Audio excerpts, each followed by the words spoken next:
Sumainyo ang aking pangungusga, aking mga anak na minamahal. Maraming salamat. Hanggang sa ngayon, patuloy ninyong ipinamamanhid ang aking banal na buo sa bawat tahanan upang ito man ay makapahangin at makatulong sa kanilang mga kasama sa pamamagitan ng pagdaralitan ng banal na Santo Rosario.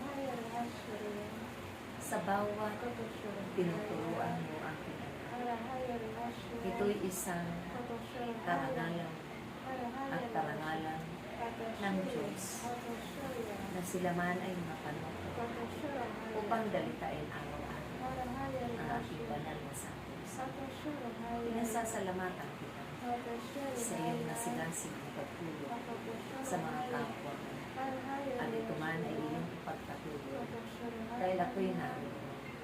Katuwang mo at katuwang ninyo sa pananalaman. Ang araw na ako'y tinatanggap sa bawat tahanan, iyan ay pagpapakita ng pagpapahalaga niya sa Diyos dahil sa pamamagitan ng ating iman, naroon ang ating presensya at ang presensya ng Diyos. Kaya't ipaalala mo sa kanila na huwag silang makahala, mahihiyak, matulungan mo kung papaano nila dalitain ang aking banal na Santo Rosario. Dahil kahit man mahirap sa kanilang kalagayan, sila'y tunay na nagagalak na ako'y tinatanggap at sila man ay tunay na nagmamahal sa akin.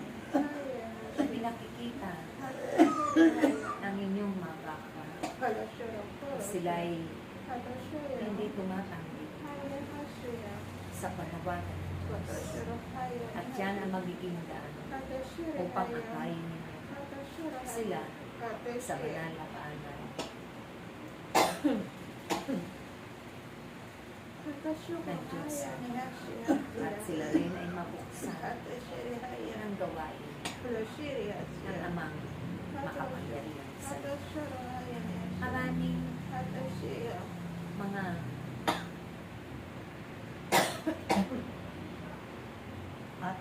upa kayong makakala sa bawat pagpapaklase na itatakda ng Diyos. Kaya't huwag kayong mag-alala dahil sila man ay hihipuin ng Diyos ang kanilang mga pusong kalooban sa bawat bibitawan ninyong paanyaya sa kanila. Ang Diyos ang siyang nagsasalita sa kanila ng harapan. At yan ang mga himala na inyong mararanasan sa mga pagsunod ninyo sa kalooban. Huwag kayong mapapagod na ipagpatuloy ang ganung gawain. Dahil kailangan wala na silang ibang aasahan, kundi ang komunidad lamang ang makatutulong sa kanila upang makilala ng Diyos at kung sino ang manlilingkar sa sanglibutan at lumikha sa kanila. Magtulungan kayo aking huwag kayong mababahala. Silang lahat ay dudulong sa banal na paanan at makakasama ninyo na magpupuri, aawit at iiyak sa kanyang mahal na imahe.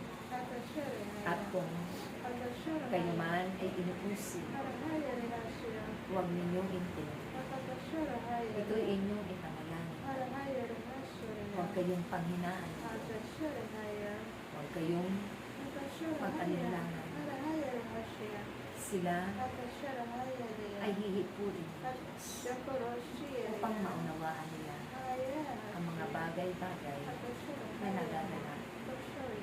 At patuloy kayong titipunin kasama sila ng mga tupang bagay inyong pangalan dito sa lugar mo upang sila man ay magkamit ng bagong buhay dahil kailanman na ang kanilang buhay ay magiging matuwid at ang kanilang landasin tatahangin ay ang landas na tinahak ng aking utong.